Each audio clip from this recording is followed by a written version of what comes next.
Hello and welcome back to the Deep Dive. It is wonderful to have you with us again. I was thinking on my way in today about these little social scripts we all run on autopilot. Hmm. The algorithms for just getting through the day? Exactly. And the biggest one, the most, universal opener, is also maybe the trickiest. You see a friend, a coworker, and they hit you with that one question: how are you? The deceptively simple question. It sounds like a greeting, but it's really a diagnostic, isn't it? That is the perfect way to put it, a diagnostic. Hmm. Because, for a native speaker, it's a throwaway line. You just say, good you, and move on. Right. The dance continues. But imagine you're learning English. All of a sudden, that question is a pop quiz. And what if you're not fine? What if you're exhausted or you have a migraine? It just becomes this huge hurdle. It's a real dilemma. Do you lie? Do you try to explain and maybe stumble over the words? It's where that vocabulary gap becomes a vulnerability gap. You're feeling something, pain, fatigue, but you don't have the tools to connect your physical reality with your social one. And that creates this very specific anxiety. It's not just, I don't know the word. It's, I can't really express that I'm a human having a bad day right now. Exactly. And that brings us right to the source material we're diving into today. We're looking at a resource called Vital English, Everyday Conversations on Health and Wellness, and specifically a lesson called Talk About Health in English. Now, before you think we're about to spend 20 minutes conjugating verbs, just stick with us. Please do, because our mission today isn't to give you an English lesson. We're not teaching the words themselves. We are analyzing how this resource teaches the basic vocabulary of physical well-being. We're looking at how we build the story of our own bodies, but in a second language. And just to be clear, this isn't a medical textbook.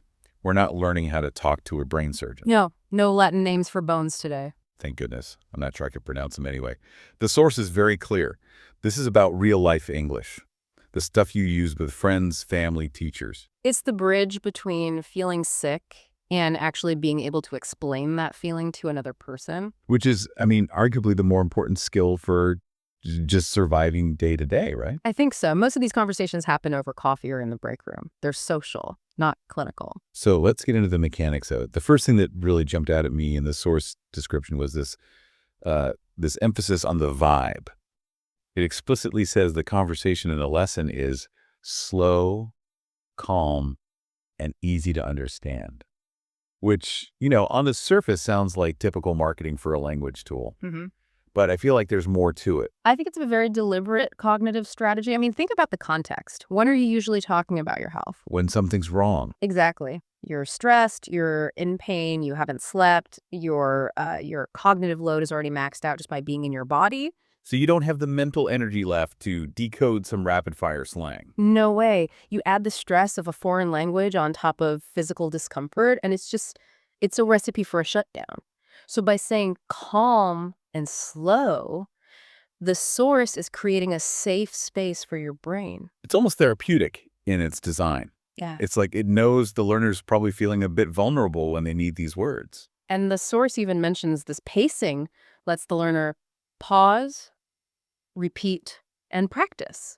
It turns the whole thing from a performance into a rehearsal. A dress rehearsal for feeling crummy. I like that. You get to try on the word headache before you have to use it in the wild when your head is actually pounding. But there's a tension there, isn't there, between being slow and calm and being realistic. The source claims these are expressions people actually use.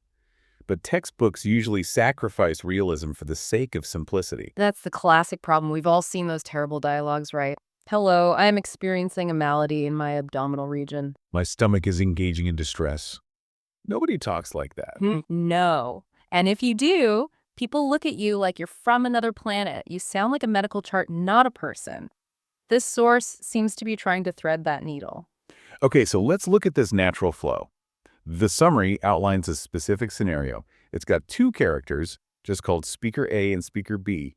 It feels a bit like a play. It is a play, and the roles are archetypes. They represent the two halves of the social contract around health. Okay, let's cast this play. Who's Speaker A? Speaker A is the protagonist of the body. This is the person sharing their status. They're broadcasting how they feel, what their routine is, or the fact they feel awful. They're the one being vulnerable. And Speaker B then? Speaker B is the responder. the witness. Mm. Their job is to receive that information and offer the right social response, concern, advice, something. That's so interesting because most language lessons only focus on speaker A. Here's how to say you're sick.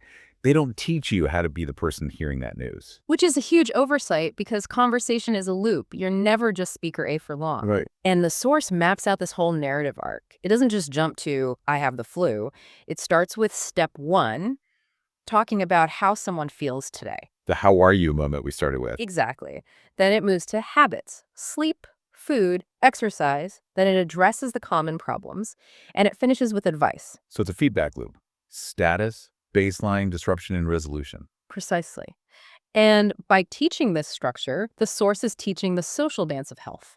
It's teaching that if you state a problem, you can expect empathy in return. Right. If I say I'm tired and you just stare at me, the conversation fails, not because of grammar, but because the social machine broke. This teaches you how to keep it running. Let's dig into that disruption part, the vocabulary of feeling, well, not great. The source has this list of common problems. And again, I love that it's not some rare tropical disease. No, it's the greatest hits of modern misery. The daily grind. It highlights things like feeling tired, stressed, unwell, and headache. And think about how useful those 4 words are. They probably cover 90% of the reasons we cancel plans or leave work early. They're the high-frequency problems. And the source gives you these key phrases. I don't feel well. I need rest. They sound so simple, almost too simple. Is that really enough? But that simplicity is the whole point. Imagine you're at a new job in a foreign country. Your head is pounding. You feel sick. You're starting to panic. If you try to build some complex sentence about the, thumping sensation in your left temple, We're going to get frustrated and stumble. and you're going to be scared. Yeah. The source says the goal is to talk about your body without fear.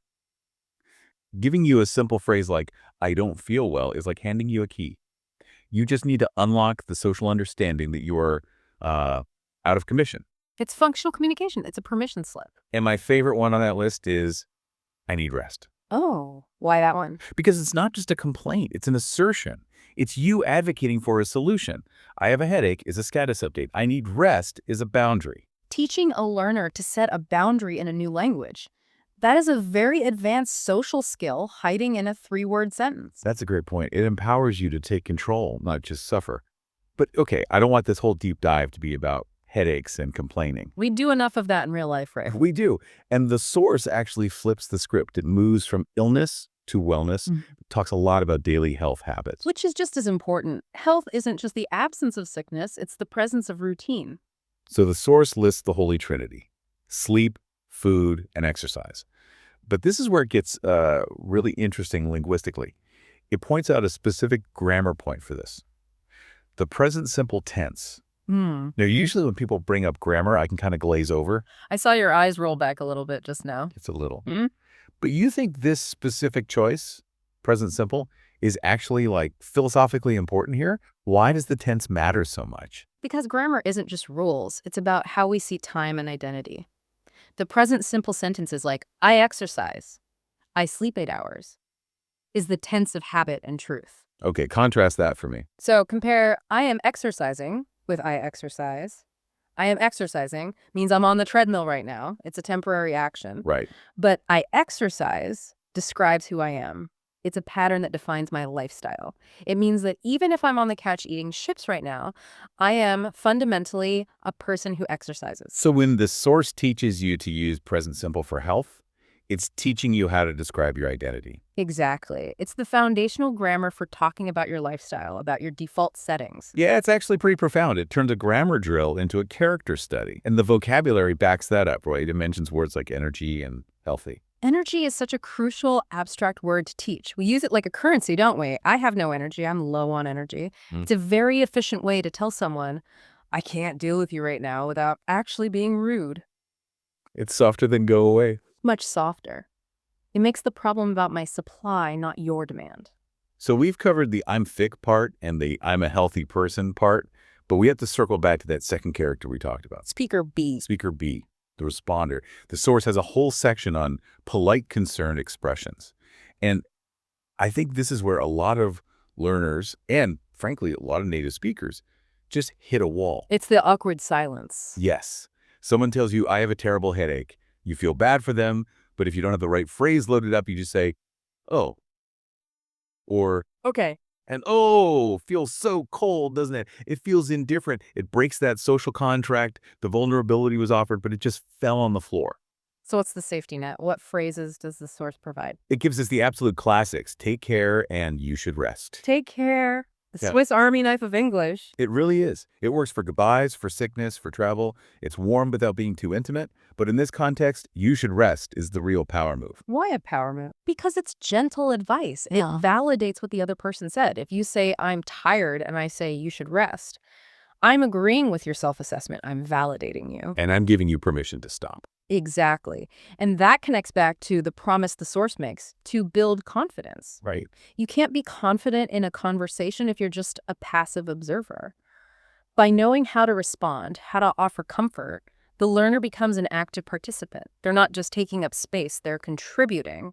It levels the playing field. It Yeah. stops being, I'm the learner and you're the native speaker. Yeah. And it becomes, we're two people talking about a problem. And that shift is huge for fluency. You stop worrying about getting the words perfect and start thinking about connection.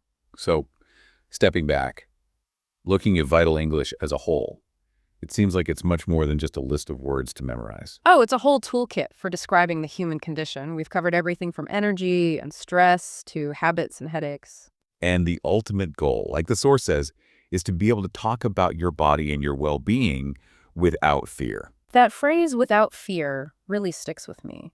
Because fear is what stops language learning. But health is high stakes. If you're in pain, fear is natural. If this can remove the linguistic fear, it makes the physical fear so much easier to handle. And really, health is the one topic that connects every single one of us. We all have bodies.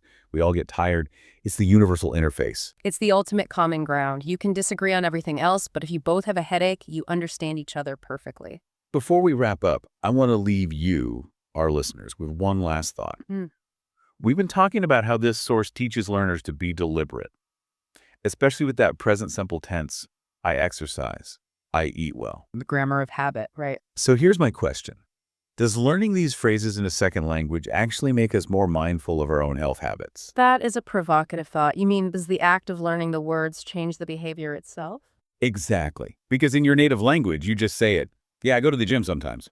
It's mindless. But when you're learning, you have to be so deliberate. You have to stop and actually construct the sentence. It forces a self-audit. That's fascinating. When you have to mechanically build the sentence, I eat healthy food, there's a split second where your brain has to fact-check it. You're forced to ask, wait, do I? Or am I just saying that for the lesson? Right, you can't be on autopilot. You have to almost mean it to say it. Maybe the language lesson is a health lesson in disguise. The constraint of the language forces a moment of truth. I think there's definitely something to that. Consciousness follows language. If you have to name it, you have to notice it. If you have to say, I am stressed to pass a test, you might actually realize, hey, I really am stressed. And maybe that leads you to the next sentence. I need rest. And hopefully someone is there to say. Take care. Well, on that note, we hope you are all feeling healthy, full of energy, and ready to use the present simple tense. And if not, remember the golden rule. You should rest. Take care, everyone. We will catch you on the next deep dive. Goodbye.